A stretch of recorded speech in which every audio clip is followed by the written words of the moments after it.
Hello everyone, আসসালামু আলাইকুম। আজকে সেই স্মরণীয় 5ই আগস্ট, যেদিন আমরা সবাই বাসায় বসেছিলাম ভয়ে আতঙ্কে যে আজকে কী হবে কি না। এই খুবই আতঙ্কের দিন ছিল এই গত বছরের 5ই আগস্ট। আমরা কেউ কোনো দিন বলতে পারবো না, আর বলার চেষ্টা করলেও সম্ভব না, কারণ ওই দিন 5ই আগস্ট এই দিনটা, আজকের এই দিনটা স্মরণীয় হয়ে থাকবে প্রতিটা মানুষের। বাংলাদেশের যে কী ঘটেছিল আর আমরা কি একটা আতঙ্কের ভিতর ছিলাম ওই দিন, বলে বোঝাতে পারবে না কেউ কোনো দিন, যে কখন কি হয়ে যায়, কখন কোন জায়গায় গোলাগুলি হয় বা কে মারা যাচ্ছে, মানে নিউজ পাচ্ছে না কেউ। সবাই টিভির সামনে বসেছিল, অনলাইনে ফেসবুক, ইউটিউব, মানে সব জায়গায় প্রত্যেকটা মানুষ ঘরে বসে বসে দেখতেছিল সকালবেলা থেকে শুরু করে, কখন কোন জায়গায় কয়েকজন মারা গেল, কয়েকজন কী হলো, এইগুলো নিউজ শোনার জন্য। আর ওই দিন সারাদিন নেট ছিল না, সকাল থেকে 10টার সময় সম্ভবত নেটটা অফ হয়ে যায়।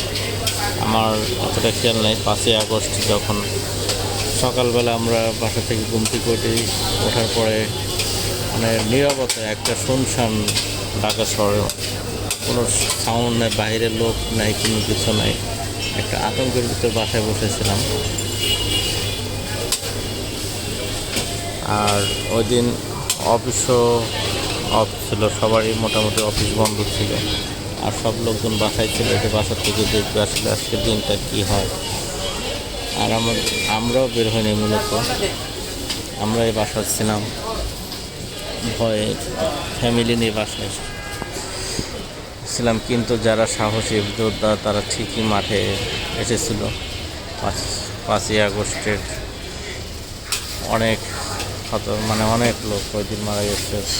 সারাদিনই গোলাগুলি একটা শব্দ, বিকট শব্দ আমরা শুনতে পাইছি। এরকম আজকে সেই গ্রাফিকগুলো দেখতে পাচ্ছেন যে আগেরকার থেকে শুরু করে গ্রাফিটি ডিজাইন করা হয়েছে অনেক সুন্দর করে পিলারে, প্রত্যেকটা পিলারে। আজকেও মানিকগঞ্জ এভিনিউতে যাওয়ার চিন্তা ভাবনা ছিল, কিন্তু বৃষ্টির কারণে ওখানে থাকতে পারিনি, হালকা গুড়ি বৃষ্টি। আর সকালে বের হয়েছি আমি খিলগাঁও যাওয়ার জন্য। খিলগাঁও থেকে আসার সময় আমি চিন্তা ভাবনা ছিল যে মানিকগঞ্জ এভিনিউতে কিছু সময় পড়বো, কিন্তু আমি বৃষ্টি যাওয়ার কারণে আর আমি থাকতে পারিনি, তাই বাসায় চলে আসতে হয়েছে। আর আজকে প্রচুর লোক এখানে, আনাগোনা সব লোক, সাধারণ মানুষ, জনগণ সবাই ছুটে যাচ্ছে মানিকগঞ্জ এভিনিউতে। আর আপনাদের অবশ্যই মনে আছে যে আসলে কী ঘটেছিল 5ই আগস্ট। একটা অবস্থা ছিল ঢাকার ভিতর, ঢাকার সিটি না, শুধু সারা বাংলাদেশ একটা নীরবতার ভিতর ছিল সেদিন, যে কখন কি হয়। একটা আমরা মিরপুরবাসী যারা আছে, মিরপুর ছিলাম, তারা সব থেকে আমাদের মিরপুর 10-এ যে একটা ভয়ানক একটা দৃশ্য সৃষ্টি হয়েছিল। তারপরে বিকালবেলার দিকে আমরা যখন বের হই 2টার পরে, যখন আমরা খবরটা শুনি যে শেখ হাসিনা দেশ ছেড়ে চলে গেছে, তখন অলরেডি তার আগে বের হয়ে পড়ে লোকজন, যে প্রস্তুতি নিচ্ছে যাওয়ার জন্য। তখনই লোকজন বাসা থেকে বের হয়ে রাস্তাঘাট সব জায়গায় অনেক লোক ছিল সেদিন। আজকের এই দিনটাই সেদিন। রাস্তায় যখন বিকালবেলা আমরা 2 নম্বর মিরপুর দিয়ে গেলাম, তখন দেখলাম থানা, মডেল থানা যেটা আছে, সেটার উপর আক্রমণ, সাধারণ মানুষ, জনগণ সবাই আক্রমণ করতেছে।